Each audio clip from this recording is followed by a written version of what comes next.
Friends எல்லாத்துக்கும் வணக்கங்க. இன்றைக்கி நம்ம வர்னிஸ் கிச்சனில் ஒரு சூப்பரான ரெசிபி தாங்க பார்க்க போகிறோம். குழந்தைங்களுக்கும் நமக்கும் உடல் எலும்புகள் நல்லா ஸ்ட்ராங் ஆகிறதுக்கு ஒரு சூப்பரான சூப்பு தாங்க செய்ய போகிறோம். வாங்க எப்படி செய்யலான்னு பார்க்கலாம். இந்த ராகி சூப்பை குழந்தைங்களுக்கு செஞ்சு கொடுத்தீங்கன்னா உடலில் உள்ள எலும்புகள் நல்லா ஸ்ட்ராங் ஆகுங்க. முழு ராகி எடுத்துக்கலாங்க. இதை 3 டைமு தண்ணி ஊற்றி நல்லா கழுவிக்கலாங்க. அதுக்கப்புறம் மிக்சியில் அரைச்சிக்கலாங்க. ராகி மாவு 3 டீஸ்பூன் சேர்த்துக்கலாங்க. சோள மாவு 2 டீஸ்பூன் சேர்த்துக்கலாங்க. 1/4 கப்பு தண்ணி ஊற்றி இதை நல்லா மிக்ஸ் பண்ணிக்கலாங்க. கொஞ்சம் கூட கட்டி வராமல் இதை நல்லா மிக்ஸ் பண்ணிக்கலாங்க.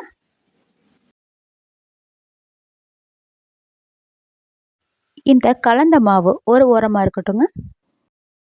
அடுப்பில் ஒரு பாத்திரம் வச்சுக்கலாங்க. அதில் 2 டீஸ்பூன் எண்ணெய் ஊற்றிக்கலாங்க.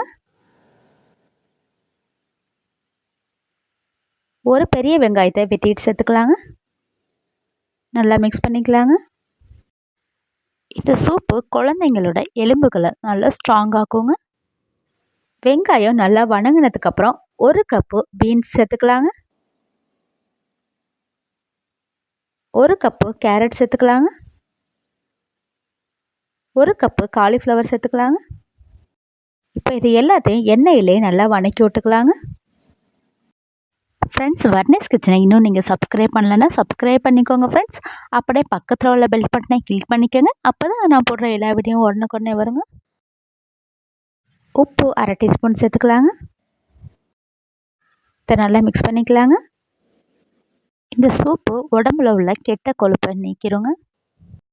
மஞ்சள் தூள் 1/4 டீஸ்பூன் சேர்த்துக்கலாங்க.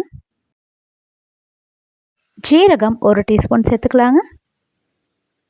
மிளகுத்தூள் 1 டீஸ்பூன் சேர்த்துக்கலாங்க.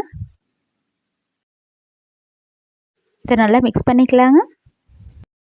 இந்த சூப்பை தொடர்ந்து குடிச்சிட்டே வர்றதுனால பெண்களுக்கு வர முதுகு வலி, இடுப்பு வலி எதுவுமே வராதுங்க. எல்லாமே சரியாயிருங்க. தண்ணி 1 கப்பு ஊற்றிக்கலாங்க. இப்போ கரைச்சி வச்சிருக்கிற ராகி மாவு, சோள மாவையும் இன்னொரு டைமு நல்லா கலந்து விட்டுட்டு இதில் ஊற்றிக்கலாங்க. நல்லா மிக்ஸ் பண்ணிக்கலாங்க.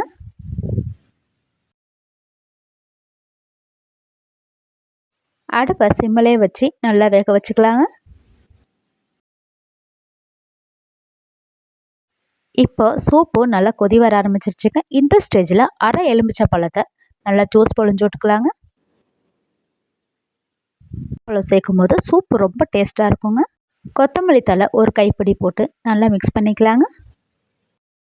ஃப்ரெண்ட்ஸ், ராகி உடம்புக்கு ரொம்ப நல்லதுங்க. அதோட நம்ம காய்கறிகளும் சேர்த்து இந்த சூப்பை செய்யும் போது குழந்தைங்களுக்கும் நமக்கும் ரொம்ப ஹெல்த்தியாக இருக்குங்க. கண்டிப்பாக இந்த சூப்பை இதே மாதிரி செஞ்சு பாருங்கள் ஃப்ரெண்ட்ஸ். இதை ஒரு டைமு செஞ்சு கொடுத்து மட்டும் பாருங்கள். வீட்டில் குழந்தைங்க எப்படி கேட்டு விரும்பி சாப்பிட்றாங்கன்னு. அந்த அளவுக்கு இந்த சூப்பு ரொம்ப சுவையாக இருக்குங்க. வர்னிஸ் கிச்சனை லைக் பண்ணுங்கள், ஷேர் பண்ணுங்கள், உங்கள் ஃப்ரெண்ட்ஸ்க்கும் ஷேர் பண்ணுங்கள். நீங்கள் இந்த சூப்பை இதே மாதிரி செஞ்சு பாருங்கள் ஃப்ரெண்ட்ஸ். செஞ்சு பார்த்துட்டு ராகி சூப்பை எப்படி இருந்துச்சுன்னு கமெண்ட் பாக்ஸில் சொல்லுங்கள். சப்ஸ்கிரைப் பண்ணும்போது பக்கத்தில் உள்ள பெல் பட்டனை கிளிக் பண்ணிக்கோங்க ஃப்ரெண்ட்ஸ். அப்போ தாங்க நான் போடுற எல்லா வீடியோ உங்களுக்கு உடனுக்குடனே வருங்க. Thank you friends. தேங்க்யூ ஃபார் வாட்சிங்.